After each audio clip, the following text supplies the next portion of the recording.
Mainfreight is a listed company on the NZX main board.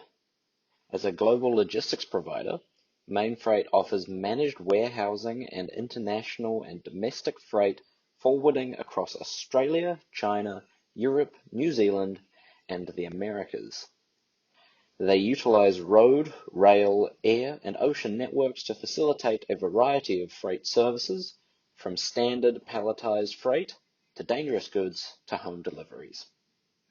FMC reporting entities are required to be audited by a licensed auditor under the Financial Markets Conduct Act of 2013.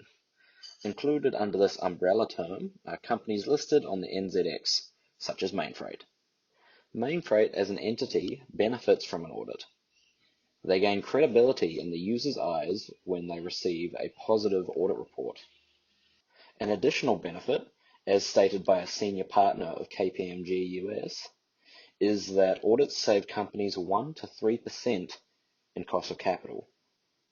All the users of the financial statements benefit from the audit. The shareholders, creditors, and other potential investors can put a reasonable amount of trust that the financial statements are not misleading and are free from material misstatements when the audit opinion is positive. Alternatively, they can be armed with the knowledge that there is reason to be concerned about the accuracy of the information when the auditor expresses a negative opinion. Either way, these users gain the ability to make more educated decisions when there is a qualified audit report provided with the company financial statements. There are a number of inherent risks related to Mainfreight. Firstly, it is clear that COVID-19 will still be having effects on their business operations. They would likely have been required to restructure a large number of business operations, and it would not be surprising if they were yet to fully optimize the function and documentation related to these processes. Next, we can look at the inherent risk from the Russia-Ukraine war. Mainfreight has suspended all local operations so that staff and customers can seek safety. This will take a significant chunk out of the company's profit. Finally, we can see an inherent risk from the large number of foreign exchange transactions that they undertake. These transactions, and the hedging related to some of these transactions, can be very complex in nature and require complex accounting treatment. There are also a number of control risks related to Mainfreight. The first is surrounding corruption-based package misappropriation. By this, I mean people paying the Mainfreight drivers to intercept particular goods. However, there does not seem to be a perfect internal control for this risk.